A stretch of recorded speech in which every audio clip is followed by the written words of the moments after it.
Hello and welcome to another episode of Where Everybody Has Gone Before, a Star Trek episode discussion podcast that is very aware of the fact it is far from the first and it'll be far from the last, but we're here again talking about Star Trek. I'm one of your hosts, Laura. I'm here as ever with my lovely co-host Geoffrey. How are you doing this evening? I'm the worse for watching what we have to talk about tonight. Yeah, you Does that you make sense? yeah, you spanned the wheel this week for what we were going to be watching in terms of Star Trek, and you managed to completely flip the dynamic of the last episode because it's one that you have more familiarity with than I do. Uh Unfortunately, I don't think this one is going to walk away with the newer person going, "Oh, this has really warmed me up to the idea of watching this show if I get a chance." Well, yeah. So I managed to roll Shockwave Part One and Two, which is the final episode of Season One of Enterprise and the Mm, first episode of Season Two. yeah. And I have fond memories of Enterprise. I don't know where they came from. It certainly wasn't from these episodes. Yeah. My experience with Enterprise is I remember watching a couple of one-off episodes here or there many years ago and going, this feels dull and uninteresting and like it feels like all the characters don't really want to be there. Like we're the first people to ever get to go exploring this deep into space from Earth. And they have no wonder or majesty for the whole experience. And I was like, I was willing to be convinced that this would be good, and this was not the episodes to change my opinion. I don't think. Well, I watched Enterprise pretty solidly when it came out. So I don't know if you remember, but in the UK it aired on Channel 4, which kind of says everything you Yes. need to know about Yeah. Enterprise. And I remember it being fine. And then in 2016, I watched all of Star Trek in canonical order. So I was weaving between like Yeah. TNG and DS9 and Voyager. But you watch Enterprise first. I remember it being decent, but then I also know that it gets decent after about 3.5 seasons. I I do wonder if watching Enterprise like right near the beginning, when you've what you're right around like TOS era watching it, probably is better than what I would have done, which is I around 2020 similarly did a rewatch of all of Star Trek, but I skipped Enterprise. It's the one season I skipped, and having watched all of Star Trek, I think going to then watch Enterprise I'd have had a very sour experience. I think you've got to watch it before you get in your head how good the rest of Star Trek is. I think it is improved by having the original series follow it in the sense Mm. you get to, okay, well, this is kind of Star Trek at its most mediocre, and then you get to the good stuff. Mm.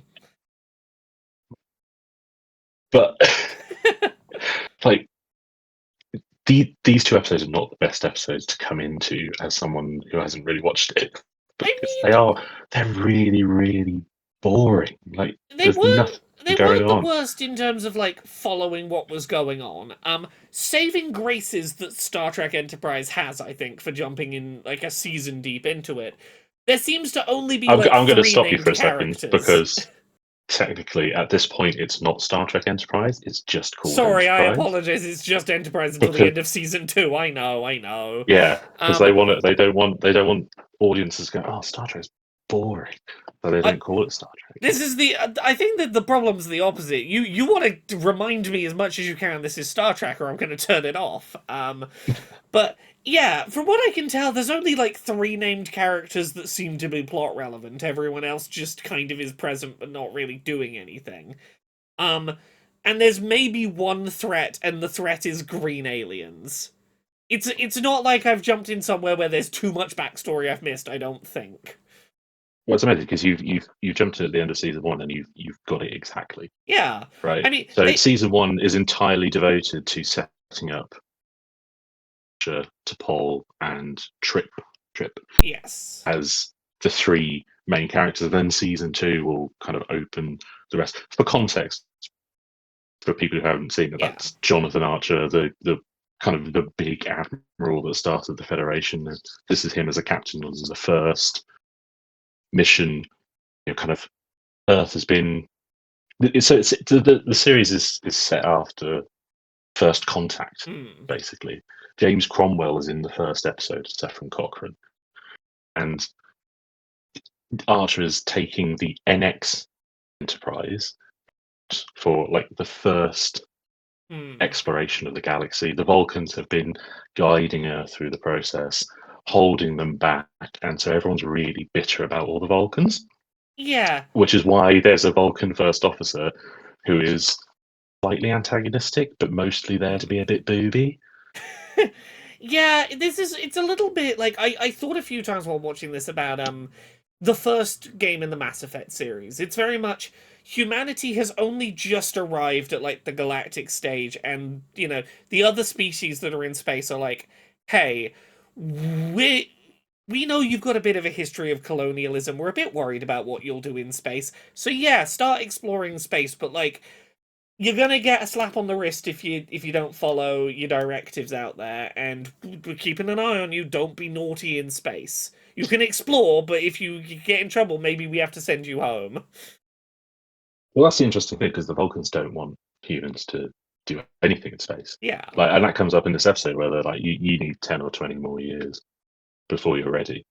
And that's basically the conflict of the first season is Mm. the Pauls are always sitting there going, oh, you guys kind of aren't really ready for this. And Archer's like, no, we're super ready. Let's go. And it just doesn't really coalesce into a reason for being.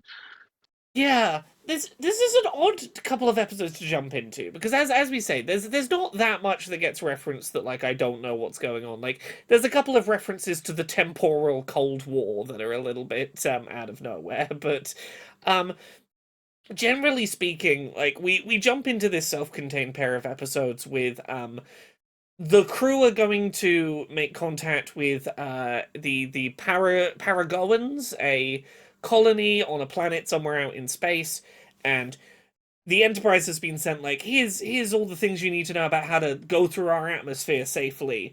And the crew of the Enterprise, they definitely follow all the rules. They even turn off the plasma things like 25% earlier than they need to, but something goes wrong and the whole planet catches on fire, the whole atmosphere catches on fire, thousands of people are dead.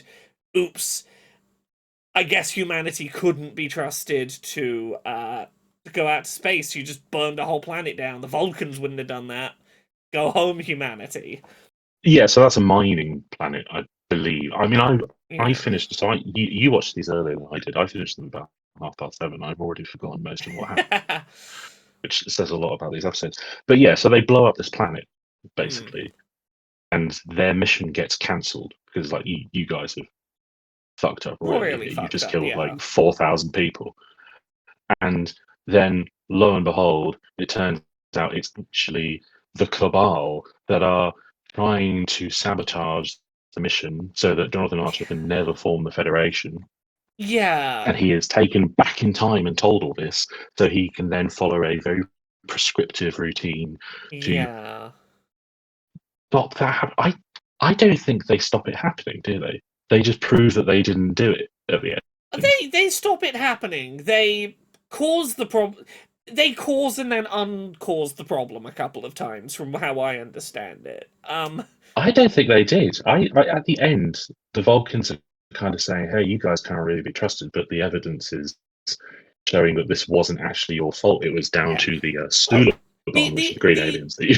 the implication that the episode makes at the end is that like because Paul makes like a big impassioned speech at the end, the Vulcans walk out like unsure, but they are ultimately going to come back probably next episode and go, okay, you can still be the Federation.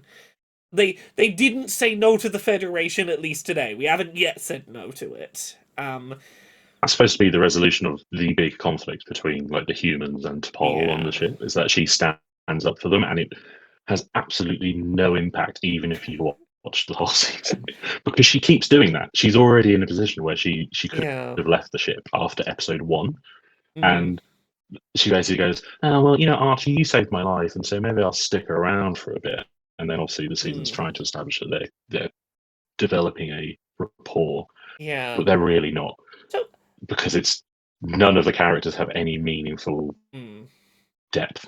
There are some things in this episode that I like, and I want to point out the things I think this episode does well when they happen. One of the ones I do want to highlight is, even though the planet that they're heading down to is ultimately going to get completely burned alive and all the people are going to die, I do appreciate that they spend a little bit of time world building and don't just rush to burning the planet. Like, it's not much, but they point out that, like, it was a primarily matriarchal society, and while that's kind of changing, maybe we send T'Pol down first, or have T'Pol be the first one to speak, because even a society that's sort of become more gender neutral over time probably has some lingering respect stuff with the group that used to be ruling, and like maybe we'll get on better if we respect that. I do like that it at least like takes the time to build it, to build those little bits, and to not just go straight to it's a colony, oh wait, they're all dead, we don't need to worry about it. That's nice. I'll give them credit for that. But I will follow it up with the thing I do not like, and it's one of my biggest complaints about Enterprise generally. It's one of the things I remember not liking about Enterprise, and it's very clear in this episode, is how little this captain cares at all about his crew, or how little he believes in his crew at all. Um, because when the atmosphere catches fire and, the Admiral from back on Earth is like, no, the mission's cancelled, you gotta come home, the captain makes zero effort to say like, no, I know our crew did this right, I watched them turn the plasma things off 25% early, we'll investigate this and we'll prove we're innocent. The way that the captain just simply goes, nope, we're guilty and I'm guilty, I will take responsibility, like, it seems like he's trying to not have them get in trouble, but it just comes across as he doesn't believe their experience at all. So the person who's in charge of all this is Malcolm Tucker, who's the Hmm. tactical officer, and the way he speaks to him is such a, okay, you've told me you've done all this stuff, but I don't believe you. And I cannot think of any other captain in this franchise who would do that. Hmm. Right, the whole premise of these crews is that they are fundamentally families that Yeah. have each other's back, and sometimes that's problematic. But here it's like the opposite is the problem: is that Captain Art is just kind of like, oh, I'm going to feel sorry for myself for a little while, and that's going to translate to me just not being captain anymore for a bit Yeah. I until T'Pol comes in and gives me a proper talking to. I'm much more interested in falling on the sword to save my crew from falling on the sword than I am on getting rid of the sword in the first place and going, no, no, no. Because, like, even if they were going to go back home to Earth, it's like, well, at Warp 5, it's going to take us a minute to get back to Earth. While we're doing it, investigate that hunch. You're sure that you closed the plasma manifolds and, like, that shouldn't have happened? Look into it. I trust your instincts. Maybe we find something. Like, he has no desire to even go, well, just on the off chance I'll follow your instincts. None of that. Yeah, I mean it's an issue because Scott Bakula is a good actor, Oh right? yeah. And at this point, a really established TV actor too. Mm, Like this is a writing problem, as are most of the problems yeah. in Enterprise. Like it's just a really poorly constructed series, and e even at this point, we're 26 episodes in. None of the characters really have enough presence that you know how they're going to react. So you know that, oh Yeah. well, Picard's going to be really kind of stern on the side of Federation law, and Riker's going to be a bit looser, and then Troy's going to be very empathetic to both sides. Here it's just like whatever, Yeah. whatever the situation requires to make a bit of drama. There's After no actual yeah. establishing of character After in this watching series. 2 episodes of this, I could not tell you anything about what Captain. I keep forgetting. I don't even remember his surname. What this Archer. captain's Captain Archer. What his captaining style is. Like, is he the renegade with a heart of gold? Is he the I'm very calm and collected and I trust my crew? Is he the I'm gonna do whatever it takes even if it's against the rules because I need this crew to hold together? He has no personality. other than when he's sent back in time and given an exact playbook on what to do, at which point he then acts like a competent captain for about 20 minutes. For about 20 minutes, he seems like he knows what he's doing because a time traveler gave him the walkthrough. So his whole thing is that he's basically friends with his entire crew, and that's why he has such a conflict with Paul, because they have a more professional relationship, and he doesn't really like that. So Trip is like his old friend, and so that's like his whole captaining style is I'm kind of buddies with everybody, and it doesn't really do anything for the series. So you never like I say you never get that sense of okay, well, here's the situation he's in. We know what he's going to do because he's too busy just being really friendly with everybody. He's too busy And making quips. He's too busy, with the crew on the bridge being like, I don't care if the census found bread pudding. I know what I did. Like he's he's not interested in the job of being the captain. He's interested in hanging out with his friends in space. It feels like. yeah, absolutely. I mean, he that is exactly it. Basically, it's just a buddy's tour of space that the woman in the corner is ruining constantly by bringing up rules, and it's surprising that this aired between 2001 and 2005, and it's like a proper boys' club of Star Trek where the Yeah. women are just there to have boobs, as we see in this Mm-hmm. episode, literally. Yep. Like, but T'Pol is such an underused character, but yeah, It's it really is just road trip in space with a lot of underdeveloped characters. it feels viciously like, how do I even put this? There's a for whether you personally enjoy it or not. There's been a lot of people since Star Trek Starfleet Academy has come out that have been like, oh, we need to have a less political Star Trek, and those people are obviously ridiculous. There is no point in Star Trek's history where it wasn't political. Except maybe Enterprise. Enterprise feels like the closest Star Trek has ever got to what these people always shout for, which is the Star Trek where it's a boys' club and there's no politics involved. Like, all of it is so lads energy. Um, Mm. but it's not even just that. It, at least based on these two episodes, it really feels like the Star Trek that is the most, we get to the solution without having to have an expert who is like the one who knows who came up with the solution. Because at least in these two episodes, the first part is we don't have to work hard to find out like where the cloaked ship is or get the data chips that have the evidence that we're innocent. The time traveler told us to where to find all that. And then the second half, which we'll get to, is very hand wave away. Don't ask how we did that. We did it off screen. Don't ask how we solved the big problem. At no point in either episode did I ever feel like a member of the crew had an idea that solved a problem.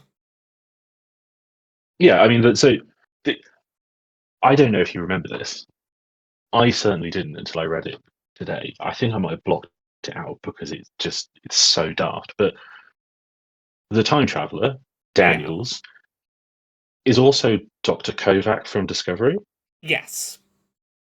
I which apparently he mentions in an episode of Discovery that I clearly wasn't paying attention, or I just got that's it. I mean, I know they Yeah. go to like the 31st century in Discovery, but I was like, how does that guy grow up into David Cronenberg? I don't understand how I that don't happened. know. Because, and this is no shade to Matt Winston who plays Daniels, he's not the most impressive kind of all-knowing figure who kind of swoops in and saves the day.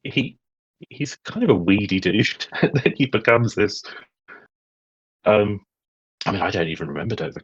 Kovacs that much, but he was a very kind of together, composed guy, Yeah. and his Daniel's going, oh my god, you got to go. I'm sending you 10 months back in time to give you an equation to find a cloak chip. I Have don't know fun. why he had to take him 10 months back in time to tell him that rather than Daniels travel back in time to the Enterprise right now and tell him that. Oh, so Daniels is dead, Yeah, but if which I think is Daniels, referenced. yeah, but if Daniels is going to time travel back anyway to a point, Can he only time travel to No, times no. he's alive in? Okay, so Enterprise never really understands its own time travel. But so in a previous episode when we meet Daniels, Yeah, they're going after Silic, who's like the leader of the Cabal, who's the guy you yeah, see talking to that shadowy figure, who yeah, is literally just called like something like a shadowy figure yeah. in the script. And Silic kills him, but he is already on Earth and around the Enterprise 10 months earlier. So it's literally just him that's there at the time Oh, who's talking to Archer. okay. So is the time travel thing that he can hop into his past self? He can't hop into a place he wasn't in the past. I would love to be able to tell you that. The only I just understand it as he's already there, Okay. hasn't been blown to bits by a green dude by that I point, guess so. and that's why. Because so he is not on the Enterprise at the time that the thing happens when they Yeah, I knew he blow up the wasn't on planet, the so Enterprise he at can't jump back there. Yeah, I knew he wasn't on the Enterprise at this time, but the time travel rules were very unclear. Because I was like, because I They're did have so that thought. I was unclear. like, can he only time travel back to places that he was already? Okay, then how can he time travel to the future, which is definitely after his death? But he's already in the future, I think. I mean, mate, like in a couple of seasons, I don't know if we'll ever get there. Hopefully, we never roll these episodes. There's a point where they jump back to like 1940 and the Nazis are all aliens now. Like it's I, the temporal Cold War is complete bullshit. I don't. I do. Part of me respects how unwilling they were to address any of it. In the second half of this, Captain What's His Face does ask, how does this make sense? And the only explanation we get is, stop thinking about this like it's other sci-fi time travel, you know. Ours is different and more complicated. No, I won't and explain we will it. and we will never explain it. No. Ours is You simultaneously way it, more complicated, but also we can kind of replicate it with one spoon. yeah, why did he lick the spoon? Because he knows what copper tastes like, I guess. How does it taste different to any? Like in the future they just have super good taste Yeah. buds that can tell them if a spoon is copper. And then he's like, "Oh, Archer, if you just take this rock and grind this solid copper spoon into Yeah. dust for me, please." Yeah, And let's it's like, I beg your fucking pardon. yeah. Let's just jump forward to this. The captain and Daniels get stuck in the future because Daniels, as best I can tell, the captain's gonna get kidnapped, and Daniels is like, "Hey, I can save the timeline by pulling you to the future." With the intention of, and then I'll put you back like 10 minutes later so that you like dodged being kidnapped. Not thinking through, if I kidnap you to the future, you weren't in the past. The future doesn't happen. We don't have time travel tech in the future anymore. Fuck, we're trapped here. And Well, then, no, it's not. It's not that they don't have time travel. It's that Archer never starts the Federation, well, which I think yeah, is the whole point of this. yeah, That the mysterious stranger, the guy who isn't yeah, Martin Sheen from Mass Effect, is trying to stop the formation of the Federation yeah, for some reason. yeah. And Um, for some reason, taking him out of time for 5 minutes is enough to also stop the Federation happening. Um, yeah, but yeah, they're like, we're in a future where there's no technology. There's not even electricity. We have literally no technology. The library's no longer data pads. It's all books. Don't well, I worry. mean, they have spoons. Don't worry. We found one copper spoon, and it's been stated categorically we don't have electricity and we don't have a way to make it. We're gonna turn this one copper spoon into a device that can send a holographic message backward in time. How? Don't worry about it. This is really common tech in the future. We had them at school. I mean, one of the so this is a bugbear I have about Star Trek in general is like the way they react to the idea of books. Yeah. Like they're always like amazed. Oh, these books are made of paper. And it's like there is no way that you don't have any books in the 31st century, the 23rd or second or what. Like, stop it. But you know what books are. Um, yeah, I, I don't understand that whole bit of when they make him into like a mist floating head into Paul's bedroom, and Yeah. she's like, "Why are you on the ceiling?" It's like, Well, oh, come on. in her defense, she is a little drugged at the time, to my understanding. I think she is But why still. is he on the ceiling? Because that's I where think it's a that justifiable question. because look, he only had one copper spoon to send a message backward through time. Do you really think that copper spoon was going to be precise about where it landed? I'm just glad that the floating head was on the Enterprise. Can you imagine if the floating head turned up just as Hoshi was walking into Malcolm's room without her shirt? I Like what? was Like that would have been a far. That would have been a better joke than she loses her shirt. it Ha ha ha! really Isn't would it have funny that been. she's naked? Isn't it funny that woman's got her boobs out? Ha ha ha ha. Also, can we talk about how underused the whole like plotline they build up and then do nothing with her having claustrophobia? Like she's got to crawl through the vents to everyone's captured by the green aliens and they're being held hostage and she's going to like break them out. And she makes a whole thing of like I'm claustrophobic. This is going to be really hard for me because I'm claustrophobic. And then she seemingly has no discomfort whatsoever being in the air ducts. None at all. That's not the first time that happens in this season. There's a bit Yeah. earlier where she has to get in a spacesuit to go to a ship that's full of dead people, and she's like, "Oh, I'm so claustrophobic. I'm not sure I could put this suit on." I just kind of got through it during training, and then she's absolutely fine. Like she has no problem. It, it's really artificial tension. I don't I totally understand why everyone forces her to get in the vent now, because she's very clearly demonstrated the claustrophobia is not really a problem. I think she's making a Also, mountain out of a molehill.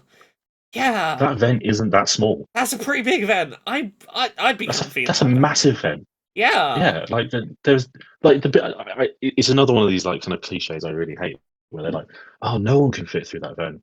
Maybe a child or a woman." And like, it's like about 3 meters, 4 meters tall. Like Oh you could yeah. probably crouch through Any that, and they're any of the making her crawl men through it. any of the men could have wedged themselves through that vent. Like it did not Yeah, have to be her. and then the doctor's in on it, and I'm like, I don't think we ever saw them talking to the doctor.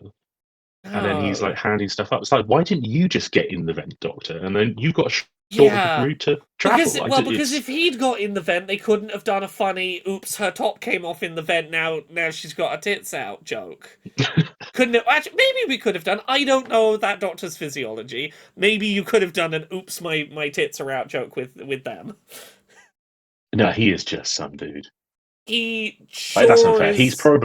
He sure is an He's alien that probably the best exists. character in the series He's because the most he's like his likable. whole yeah He was he's at least endlessly cheerful. he was at least His whole thing is personable. I enjoyed the way mm, he delivered dialogue. well yeah. So his thing is that he was like on like an exchange program with Earth Hmm. in like the first episode, and the admiral's all like, Archer, you can't go on your mission. You don't even have a doctor yet. And he's just like, I'll just have that guy. Fuck it. And then he just turns up and stays because he's having a great time learning about humans. Hmm. John Billingsley is really good in that role. It's just yet another character who has nothing to do. So he's like that the Neelix character, Yeah.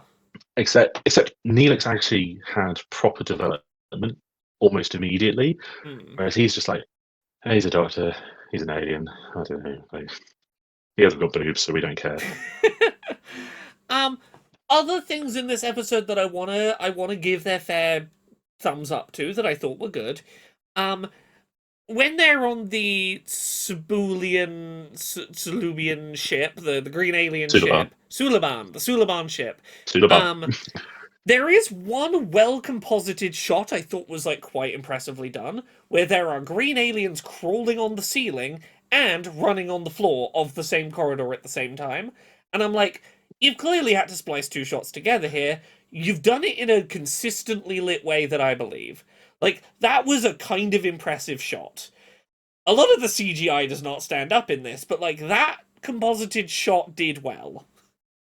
Oh no, the CGI is appalling. Yeah. The decision to make basically all the aliens CGI Mm, is not a sensible one for 2001. yeah. This is obviously where they're making that shift from models and practical Mm. effects to like proper CGI, and it doesn't work. It, and these are aliens that you can put makeup, Yeah. but because they're so the context of the Suliban is that they're just some aliens, but then a certain sect of them have taken genetic modification from the future, and that's why they're working with this Yeah. dude. And the Suliban are slightly weird aliens anyway. Like in the second episode, Archer meets like the Suliban resistance who don't want to be genetically engineered, and it's a woman, and so they can shape shift, Hmm. and so she has the power to know when to trust someone, but she has to get very close to them. Oh. So she just makes out with him before then changing into an alien. It's like, oh look, I'm an alien. Isn't that horrible? But like Oh. that's the Yeah. tone that the series sets with these groups of aliens. Hmm. But yeah, but because they're like genetically engineered, they do lots of CGI stuff.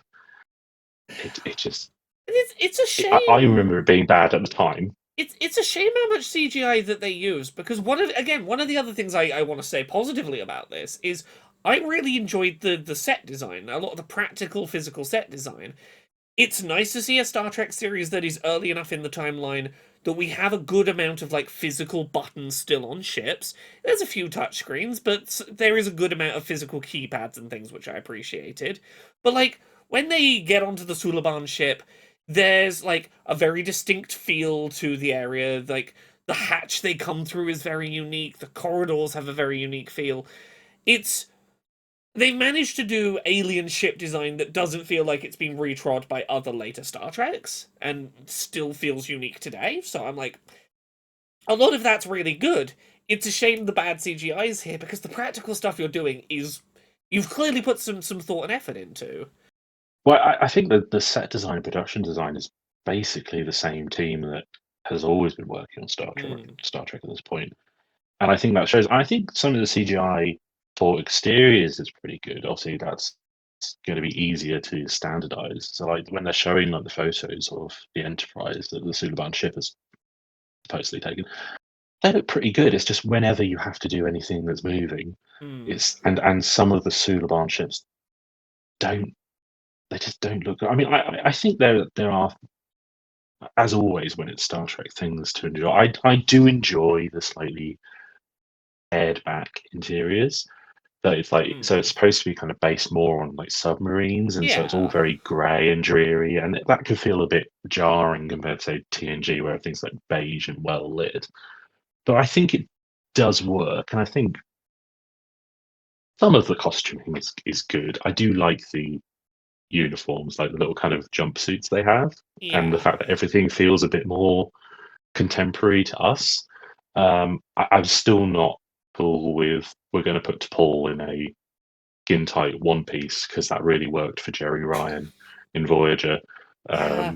That's how you bring the kids in, because the whole point of this is that it's apparently it's supposed to bring back fans who fell off during DS9 and Voyager, but also be hipper It for really a doesn't newer feel that audience. way to me. Although, Yeah, it doesn't feel like either of those things to me. you never know. Putting Scott Bakula in like a one piece blue leotard to sleep, maybe that's what's going to bring the kids back.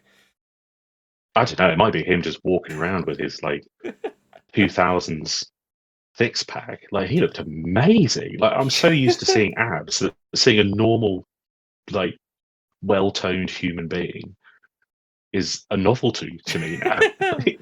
That was great. I mean, obviously, so the hipper quote, which comes from Rick Berman, is mostly about the theme tune, Oh, the theme um, tune. Oh, the theme tune. which which again, like Star Trek is desperate for a newer, younger audience at this point. And so naturally, the ideal way to do that is to cover a Rod Stewart song I was gonna as say the theme tune. I didn't know whose song it was. In my head, it was you know what to get the kids on board with this? A Brian Adams tribute act. Like that's the energy. It's been a long road getting from there to here. It's been a long time, but my time is finally near. And I will see my dream come alive at last. I will touch the sky, and they're not gonna hold me down no more. No, they're not gonna change my mind, 'cause I've got faith Now, that's Russell Watson is certainly a thinger. He's also in my favourite version of Jeff Wayne's The War of the Worlds. But yeah, it's I- proper dad rock, I isn't it? I remember none of the words to it, but I have my favorite thing about having watched these 2 episodes of Enterprise today is I've been going around the house singing the intro song to myself, not with the correct melody or the correct words, but the version that exists in my head, where it's like, we're going through history, looking at how humanity traveled around the stars. They're on a boat, they're on a plane, they're on a spaceship, we're going to the stars. Like, that's not what the theme tune is, but in my head, it's just modes of transport and bad Bryan Adams sounds, and Oh, that's it delaying me no 100% is. end. Yeah, like the only thing I remember from the sequence is that it's got Amelia Earhart in it, so I assume it's supposed to be like pioneers of Yeah. travel and exploration, which is a appropriate thing. Yeah. But the song is such a skip intro moment. Yeah. What if every person who was ever the first person to travel, like, what if the first boat had Enterprise written on it? And what if the first plane had Enterprise written on it? And the first space shuttle, what if Enterprise was written on it? Well, you What say if? that, but Malcolm Tucker is like a Royal Navy guy. Like we're so far in the past that the Royal Navy still exists, but you can't join the Royal Navy because he's scared of drowning. No.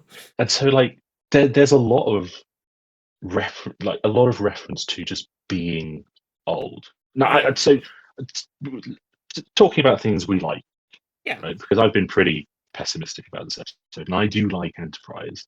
I just much prefer it when Geoffrey Combs is in it because he has a really good character in the series, which is like a really grumpy Andorian who actually turns out to be Jonathan Harker's friend. I will say, I really like the premise of this is Starfleet's first real mission. Yeah. You get to they're a year in at this point. That's mentioned, right? I think. Yeah. And I think Mayweather says it's been a year, and they fuck up so royally that Yes. they're basically everything stops, everything cancels. That they kill thousands of people. I think that's a really Yeah. interesting thing to explore, and not just time travel away. Yeah. If this had genuinely been, this is Starfleet's first fuck up, and how do you move through? Could not have seen it coming, did everything correctly, there's still a fuck up. How do you convince the galaxy not to take away your ability to be part of space exploration? Because, like, toward the end, T'Pol does this whole speech where she's like, hey, the Vulcans have been violent in space in the past. The Vulcans have fucked up stuff with first contact with planets before. Give humanity a little bit of leeway and grace here. That could have been the episode. You could have done a really interesting episode on, it turns out they did fuck up, like, something they could never have predicted, but it was something to do with what they did.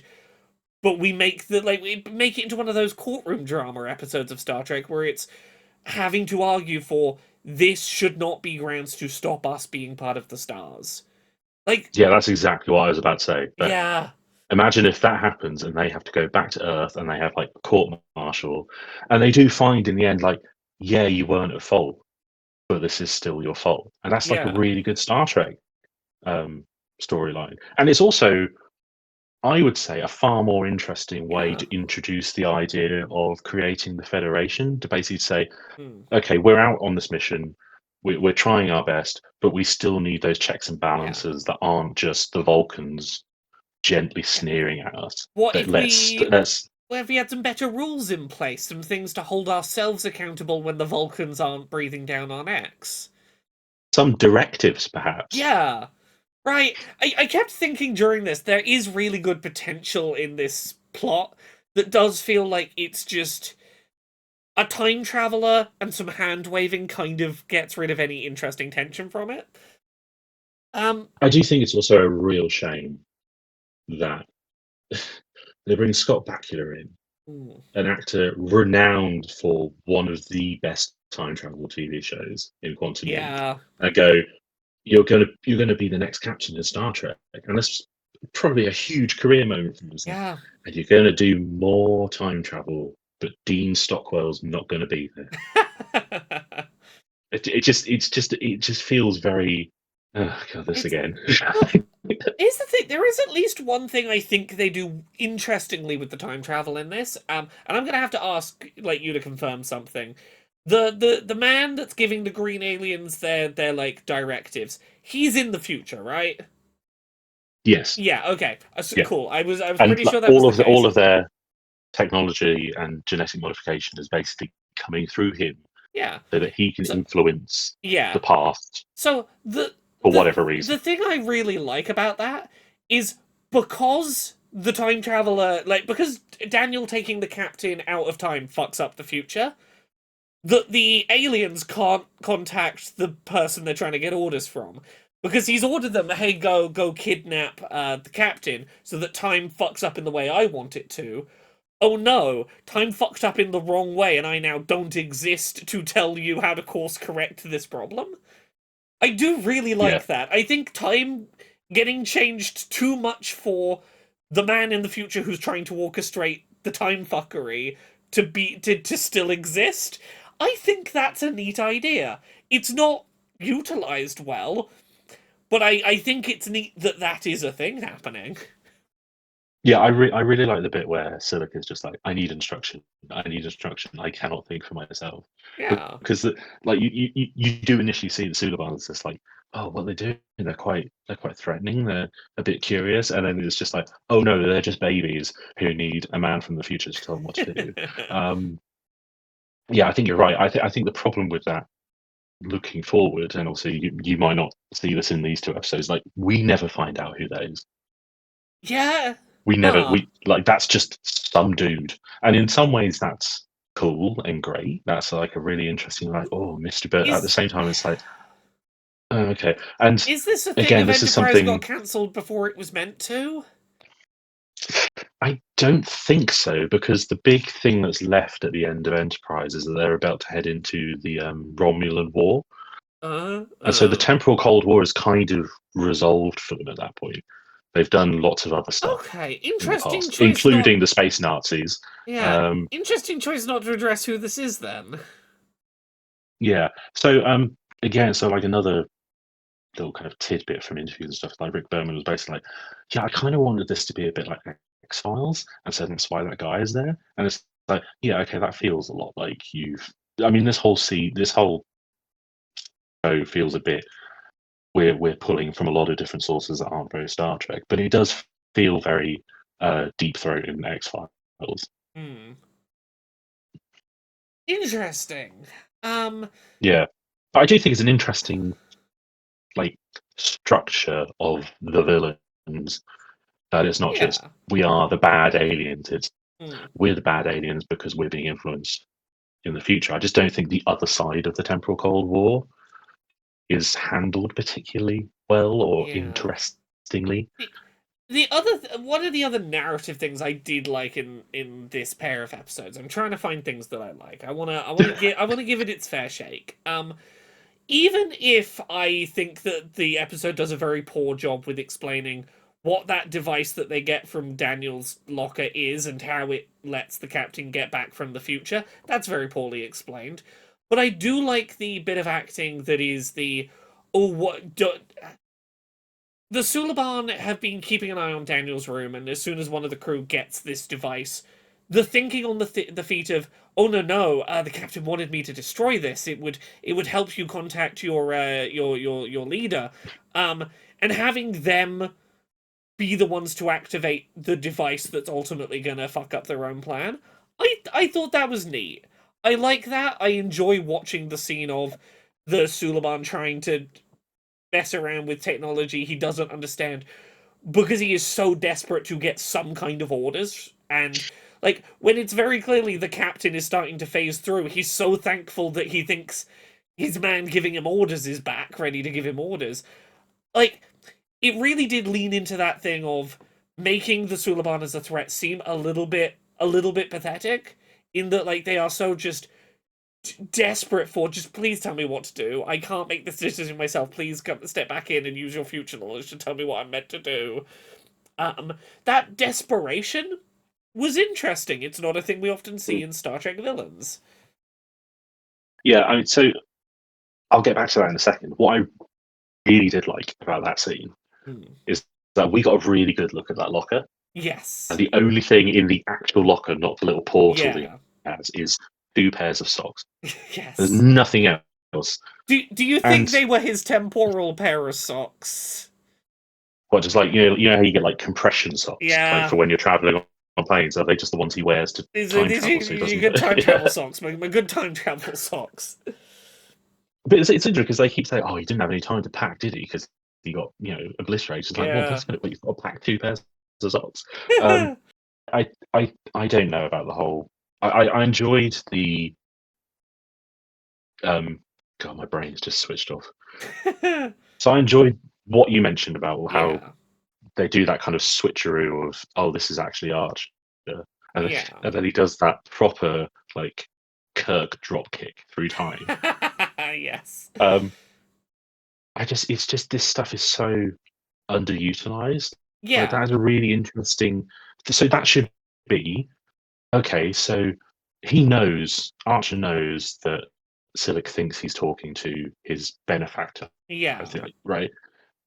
And at no point is it like, okay, so we know that this dude who's having a pretty significant influence on us trying to explore space is in the 31st century, and we have a contact in the 31st century. Never comes up again. Uh, And that's how this works, right? yeah. There's no, and I don't mind not having a major overarching narrative, but you get into season 2 and it's literally just episode of the week kind of thing. Yeah. But again, this You don't have. is yeah. This is kind of the problem. Is that at least in this pair of episodes, everything is either solved by someone else gave us the information to solve it, or off screen we found a solution we're not going to explain to you. And I'm okay with a little bit of mystery. I'm okay with, hey, I can't tell you this 1 or 2 things because the knowledge of the future that'll fuck you up. But like, the time traveler with all of the knowledge that could answer all of the questions is so giving in some regards, and in other regards, nope, that very obviously important information, we're not going to give it to you. We're not. I mean, it's not even just doing the things off screen that, like, oh, it wouldn't be interesting to explain to you the specifics of that. It seems like it's just their way of getting out of corners they've written themselves into. It's not. We're not hiding this review because it's more interesting if you have something to theory craft over. No, we don't know how we're going to explain that. They did it, okay? Don't worry. They got back. They solved it. They got out. They did it. Well, yeah, and I think that's kind of a really major principle of writing is that you do need to know the answers if you're writing Yeah. the stories. You don't necessarily need to know them comprehensively, but you need. And I don't think that, and it's mostly Brandon Braga and Rick Berman who are writing the first season. I don't think they have these answers. Mm. I don't think they have any plan for who the mysterious stranger is going to end up being. What I also find really odd is how just accepting the whole crew is this idea of like, oh, we shouldn't look at the stuff from the future. Oh yeah. Right? Oh, we shouldn't like we've run into the Klingons and we know they're pretty nasty. We definitely shouldn't look at all these schematics of their ships because Captain said don't do that. It's just the narrative decisions that come through feel like they're either really, really strong or really, really baffling, and there's no real middle ground. Yeah. And there's no setup for a payoff. It's literally just, oh, I guess we got out of that one all right. Well, I And guess that it one doesn't. happened now. Yeah. I guess Um, we found the invisible ship, and that led us to the other invisible ship, and we got the data things, and oh, they almost followed us, but then they didn't, but then they did, and then the time traveler got us again. No. but again, if the stakes were slightly higher, it'd be a really interesting episode. As we mentioned, if Yeah. they had to go back and explain why they destroyed a planet, that's something that can have ramifications across multiple seasons. But instead, this is contained into these. I think my big issue with this is that I don't understand why this is a two-parter. This takes a long time to get where it's going. It probably could have been just the last episode of season 1. It didn't really I need an hour I and 20 mean, minutes. the fact it's a two-parter that spreads over the end of one season and the start of another is, I think, why. They wanted to end the season on a cliffhanger, and I think if you watch just the first part of this, I do think it sets up a cliffhanger. It's like the time is currently fucked up. The stakes are that the Federation's not gonna get to exist. Our captain has been pulled through time, and someone else is in the captain's chair. Like, that is a strong place to leave it. On paper, that's a place you end it that makes me go, I should tune in to see the season 2 premiere. And I think it's only Doesn't a it feel a bit? two-parter because they want to stretch it out like that. Yeah, but it just doesn't it feel a bit too like bargain locutus a Borg Oh, cliffhanger, 1,000,000%. right? The Yeah. captain's been kidnapped, and whereas that was like an incredible cliffhanger Yeah. for, and we've got to wait a year for the Well, next one. This is we've got to wait a year well, for part of the to problem, find out why he isn't in that yeah, lift. part of the problem here is that we know the chances are very high if he's not with the aliens who he was gonna go willingly with anyway, so it wouldn't make sense for them to teleport him. He's probably with the time traveler, who is an ally. There's no real stakes there. He was taken by Hmm. someone allied who either is doing it to help him, and even if something's gone wrong, he'll be helping to get him back. It's not like he's held by some kind of hostile force that we need to stress over his fate with. I mean, I suppose it would have been interesting if he'd been taken by the mysterious stranger, Mm. right? And like the cliffhanger is that he's in the same room with this mysterious stranger, maybe it's Hollywood, and then we find out maybe that the mysterious stranger isn't as evil as he appears. Sorry, we'll edit that yawn out. Oh, oh no, it's just late at night. It's there's no Oh, perceived it is, boredom. yeah. But either that, or I'll just put a Yeah. Star Trek clip over it. It's fine. Yeah, but like it just feels like one of those. So one of the things I don't like about a lot of newer Star Trek is wasted potential, Yeah, right? And that was my big thing with Picard. That I had a lot of issues with Picard, mostly that, and it shares this with Enterprise. I think is that it feels like a very generic sci-fi with Star Trek slapped on top. But it was also like the wasted potential of, and I think that's what I feel here as well, is that you've got a premise that is interesting, and it comes at a time that's really important for Star Trek. In yeah, that there's a lot of fatigue. There's a lot of we don't really know how to push this forward after this very, very long run that is connects TNG and the end of Voyager, yeah, and you're exploring this character who is very important to Star Trek history, even if we've not really heard a great deal about him in the yeah. series. Like I think he's referenced a few times, Hmm. and it's literally instead of being this, oh wow, look, this is a really interesting look at the formation of the Federation. The earliest voyages of Enterprise and the mistakes they make. Yeah. It's dude goes into space with his dog, and every issue he gets into, time travelers get him out of. Yeah. Because, like, the thing I think about is, like, one of my favorite aspects of Star Trek is First Contact, is the boldly going when no one's been before aspect. The idea of, like, humanity is so new to space in general that they have so little reference point for what might be out there. That kind of exploration is the kind of thing I love as the idea of like an early day Star Trek prequel, and this is not that. It simultaneously feels like these people are way more blasé about being in space and like have none of the magic about being in space that later crews still somehow seem to have captured this, like, it is a beautiful magical thing that we get to be out here. But also it feels like they have no respect for like the grandness of what it is that they're being entrusted with, the stakes at play, the uh importance of being this cohesive crew if they're going to be able to get through tough unforeseen problems. None of the things that make Star Trek feel like Star Trek to me, that should be at their peak in like the earliest days pre-Federation, they're just non-existent here. Yeah, you're absolutely right. And the conflict is you're not doing things the way the Vulcans want to. Not we as Vulcans are trying to impress upon you how monumental this moment is for you, and Yeah, you're just like, we're going to do whatever we want. We're exploring the stars. Isn't it not? Isn't it amazing and yeah.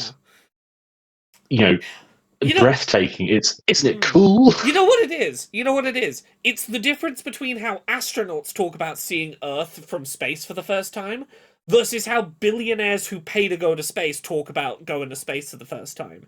It's that Mm. fundamental, the shift of perspective of being in the stars, the majesty of that moment that just is not present in this crew. They're just like, oh, Yeah, that's pretty cool, I think yeah. that's also set up from the start because the first Yeah. episode opens with them just looking at the ship. And okay, being in space is going to be a bit normalized Yeah. at this point. We're at warp travel at this point, but they've never gone beyond their solar system at this point, Yeah. outside of Zeph and Cochrane doing that flight. So you could sit there and say like, oh well, yeah, like we're about to travel into space, right? We're going to explore, and it's like, oh well, let's look at the ship. Isn't the ship It's so cool? It's like properly like the beginning of the motion picture, right? it When they're just yeah. doing that flight, and it's just Like there's a there's no. moment, yeah. Yeah.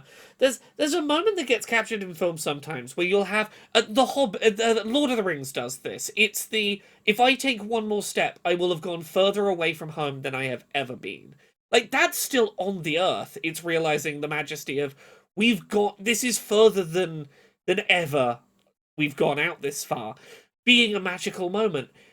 Surely going outside the solar system or outside the galaxy is enough, like should be enough to spark that in you. Well, I think this is a series that if there is ever a series that is focused primarily on exploration, it should be this. Yeah.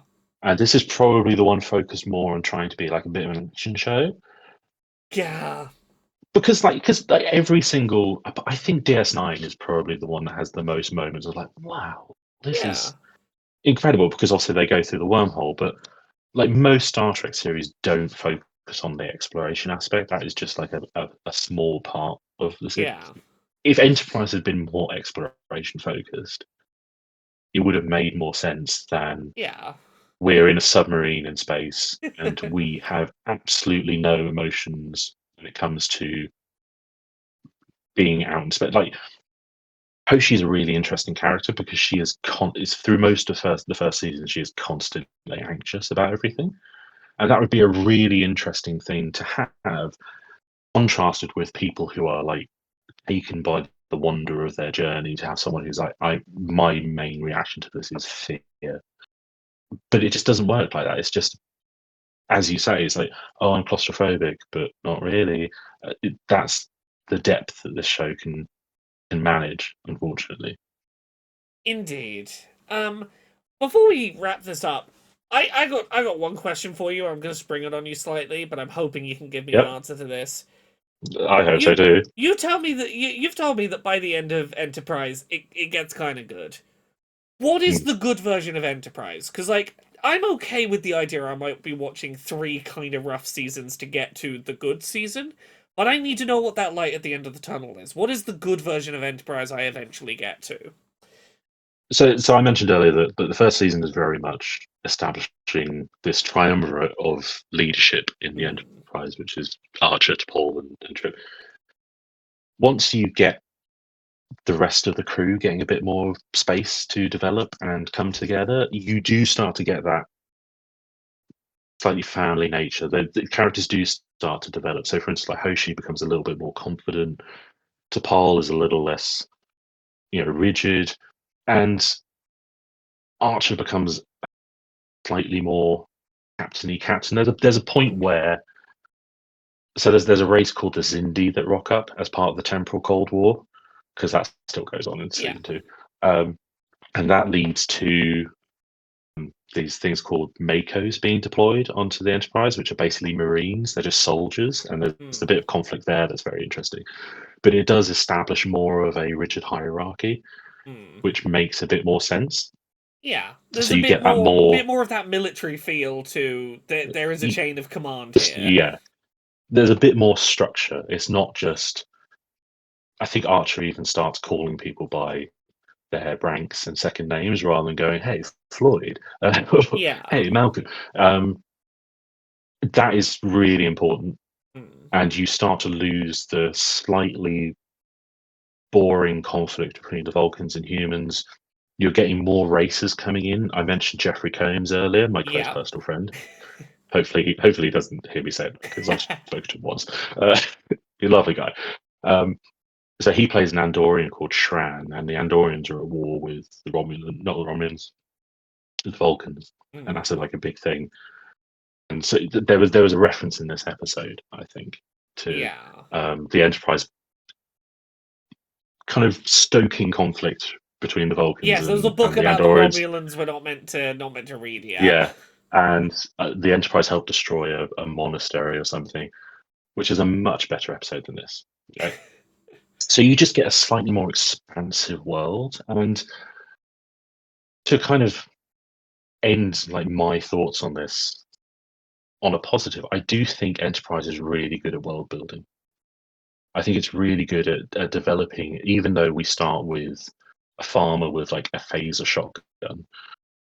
It is very good at establishing a world that we've not seen before, and we get more of that because we get more stuff. And most importantly, probably the Suliban are slightly pushed to the side as greater threats turn up, including the Zindi. And so that's what good Enterprise looks like. It just finds its feet in the Yeah. ways that most Star Trek does. It just Mm. takes so long to get there by comparison. It's not just a bad season. Yeah. Probably 2.5 seasons. That like there is a reason that this show was going to get cancelled after season 2, and then they tried to make it a bit more actiony and accidentally made it more Star Trek. Well, The problem yeah. with season 1 is that it doesn't really react to current events in the same way as other Star Trek. It's not that show. It Yeah. is, as you say, the apolitical dude bro Star Trek that. Yeah. Ironically, like one of the earlier ideas for Enterprise was that it was going to be set in the Academy, Mm. given that obviously we're now watching a Yeah. pretty good Academy Yeah. series. Academy, But yeah, we're not quite there yet, but I do think it's really finding its footing. Its last, we're recording this around the time that I think 5 episodes have come out, and like 4 and 5 were pretty good. Like they're finding their footing. uh, is it 7 this week? I think 5 was the. Have you Okay. seen 5? Yeah, the most recent one that had the Trill reveal.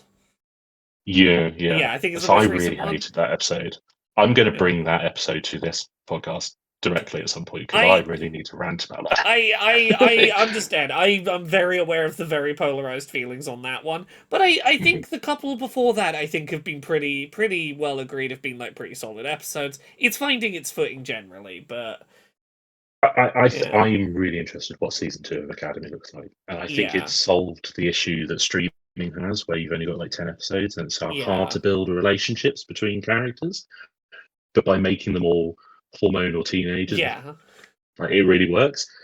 It is telling that the most animated we've looked in this episode is talking about a completely different Oh series to God, what we yeah. were setting out to talk about. Honestly, yeah. Very quick side note. I think you're totally correct about the hormonal aspect really helping Starfleet Academy. The episode that focuses on the Klingon character, where he is arguing against his own best interest because he has a lot of feelings he doesn't know how to process, and that comes out as slightly self-destructive arguments in front of a crowd. Like that's really interesting writing. There is some fun stuff being explored in not all that put together young adults in Star Trek.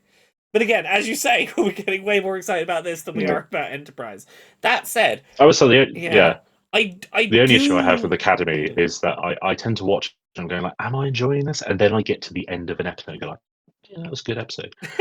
But, like, I there's an element of like, I'm still not sure how I feel about it, but I think no, it's fun. as we said before, I think we're gonna wait until season 1 is fully done before we say anything too much about Starfleet Academy. Because I with any Star Trek, I want to give it at least a season to settle on where it's at. But I do having done this, I do plan to. I don't know when I'll get it done. I am going to watch through Enterprise at least once because I never actually watched it in chronological order properly. When I eventually get to the end of it, I might pick a two-parter somewhere near the end of the final season, just as an excuse to go to come back and talk around on it weeks down the line of having seen it all. Have I come around on Enterprise? Oh no. So that okay. Without spoiling anything, Yeah. I would say you're probably going to bring the final episode. Okay. I that was my That assumption, is but that like is without having seen, I don't know yeah. if the final episode is a good one to talk about in that regard. Oh, it absolutely is. That is both a prediction and a warning. Okay. I will come back with the when I get to the final episode of Enterprise. I will. That won't be a spin of the wheel. I will bring that to the table. Well, you don't have to bring the final, but I just think the final episode is No, going to no. be I so think polarizing that's for as you. good a recommendation as any, and I think it fits with what I was thinking. But I think so. yeah. Anyway, I think that's the final episode I'm thinking of. It's Well, called These Are the Voyages, and yeah. it, I'm yeah. sure I'll know it when I get there. Oh, you will. Yeah. But yeah, I think this is a good place for us to wrap up. Geoffrey, where are you at on the internet if people want to find more of the things you're doing?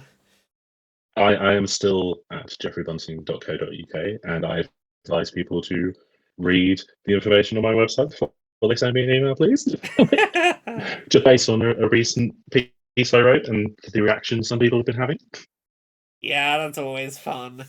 I can be found at Laura K Buzz in most places on the internet. What have I got out there? You can listen to Control Alt Access, Accessibility, Dice Funk. It's a Dungeons and Dragons podcast I'm on. Every season's its own self-contained story. Queer and Pleasant Strangers, where my wife and I talk about pop culture we've been doing in the prior week. Fix Your Heart or Die, where I explore the works of David Lynch. We've got an episode coming out soon about a late 1970s Swedish film that inspired the work of David Lynch that was a fascinating watch. Hour of the Wolf, I believe it was called. It is a very interesting watch. I'm excited for that to go out. But until next time, thank you very much, everyone. We'll be back soon. Goodbye. Bye.